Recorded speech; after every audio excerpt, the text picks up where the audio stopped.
नमस्कार, मैं वंदना अग्रवाल और आप देख रहे हैं राइट इंडिया प्लस। इस वक्त मैं मौजूद हूँ बदरपुर ज़िले में। हमारे साथ मौजूद हैं विष्णु अग्रवाल जी, जो कि कांग्रेस के जिला अध्यक्ष हैं। आज हम इनसे कुछ राजनीतिक विषयों पर चर्चा करेंगे। जो प्रश्न सोशल मीडिया पे बहुत ज़्यादा वायरल हो रहे हैं, आज हम उनसे इनके बारे में चर्चा करेंगे। सर, सबसे पहले स्वागत है राइट इंडिया प्लस में आपका। थैंक यू, आप लोग आए, आपका मैं स्वागत करता हूँ, धन्यवाद करता हूँ कि आपने समय दिया। कुछ बातें दिल्ली सरकार की हैं, कुछ केंद्र की सरकार जो मोदी जी की है उसकी है, वो हम आपको आज बताएंगे। सर, दिल्ली सरकार की आबकारी नीति जिसके तहत हर वार्ड में 3 ठेके खोले जाएंगे। तो सर, शराब की दुकानें पहले भी थी, शराब की दुकानें अब भी खुल रही हैं, बल्कि पहले वाली बंद होकर अब नई खुल रही हैं। तो फिर इतना हाहाकार क्यों मच रहा है? दिल्ली के अंदर जो पहले शराब की दुकानें थी वो 350 के आसपास पूरे दिल्ली के अंदर थी। अभी जो खुलने जा रही हैं 850 से प्लस खुलने जा रही हैं। 500 दुकानें उन्होंने इकट्ठी एक टाइम पे बढ़ाई हैं। रेजिडेंशियल एरिया के अंदर पहले भी कोई शराब की ठेका नहीं था पूरी दिल्ली में। अब क्या होने जा रहा है कि अब रेजिडेंशियल एरिया हो, चाहे झुग्गी क्लस्टर हो, चाहे रीसेटलमेंट कॉलोनी हो, चाहे कच्ची कॉलोनियाँ हो, चाहे अनऑथराइज कॉलोनी हो, सबके अंदर 3-3 ठेके एक वार्ड के हिसाब से इन्होंने बनाया है। तो ये गलत नीति है। और इसके अंदर जब केजरीवाल जी फर्स्ट टाइम जीते थे तो दिल्ली के अंदर जब ये लेकर के आए तो सबसे पहले जब दिल्ली में इनकी सरकार बनी थी तो ये कह कर के बनी थी कि दिल्ली के अंदर 700 लीटर पानी, हर व्यक्ति को हर घर के अंदर 700 लीटर पानी पर डे मिलेगा। 700 लीटर पानी तो मैं संगम विहार विधानसभा के इस टाइम बैठा हुआ हूँ, बदरपुर जिला कांग्रेस कमेटी का अध्यक्ष हूँ, विष्णु अग्रवाल मेरा नाम है।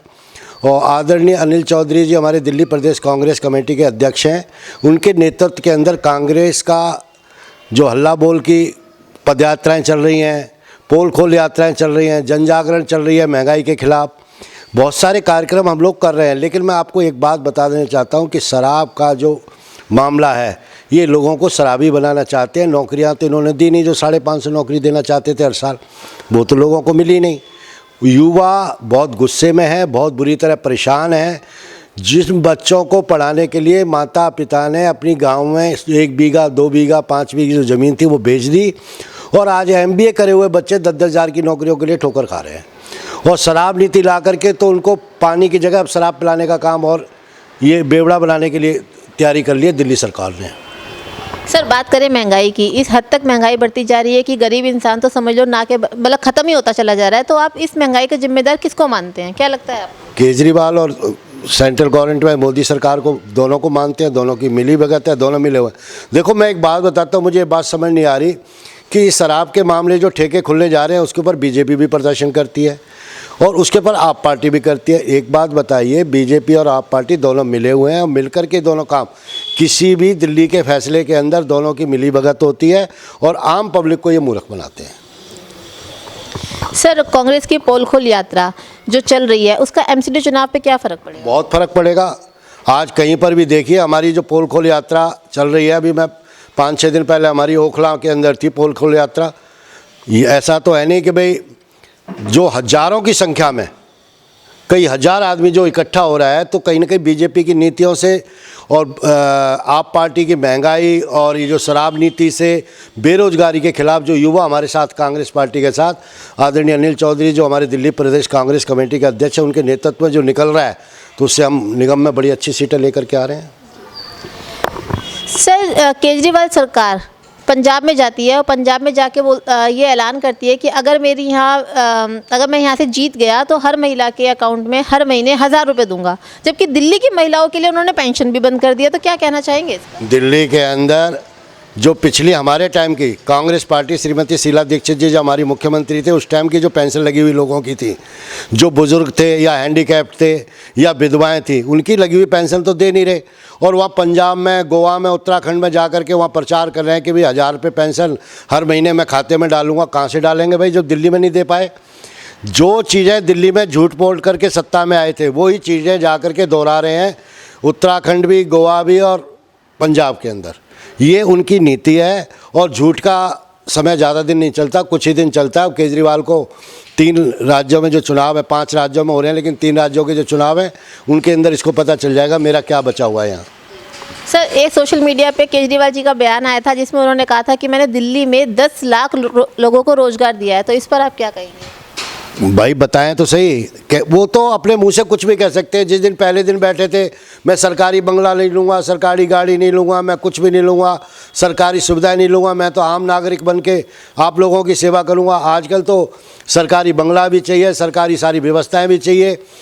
उन्होंने कोई ऐसा जो वो जितना साफ़ सुथरा झूठ वो बोल सकते हैं, झूठ बोल करके सत्य हत्या आई थी, और झूठ बोलते बोलते अब पंजाब पहुँच गए, उत्तराखंड पहुँच गए, और उसी तरीके से वो वापस जाने वाले हैं।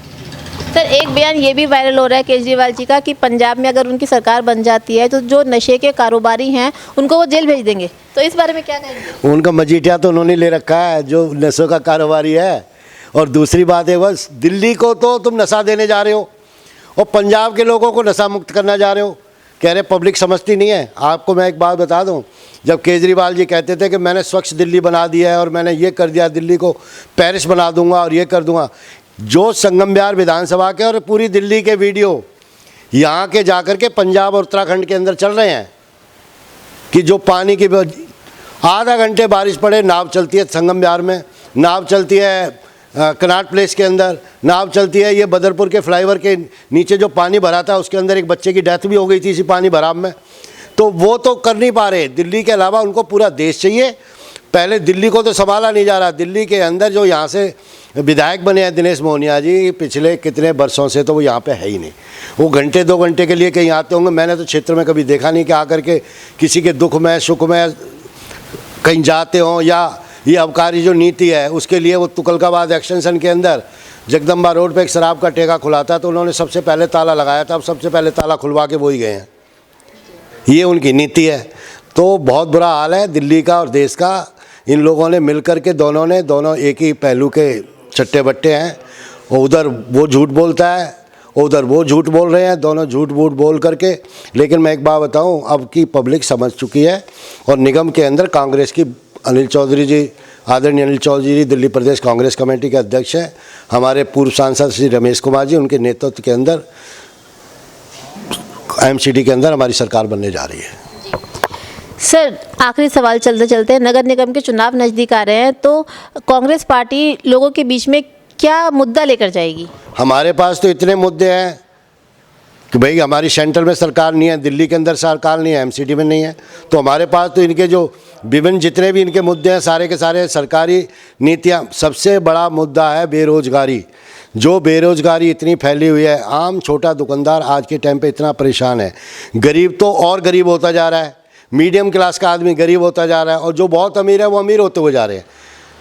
और ऐसी हालत हमने कभी भी नहीं देखी कि पहले भी नौकरियां निकलती थी। अगर रिटायरमेंट किसी ऑफिस से हुई है, किसी डिपार्टमेंट से, दिल्ली सरकार के अंदर, आज जो मेरे टाइम में जो स्कूल एमसीडी का मैंने बनाया था आई ब्लॉक के अंदर, उसके अंदर 100 के आसपास टीचर काम करते थे, पढ़ाते थे बच्चों को।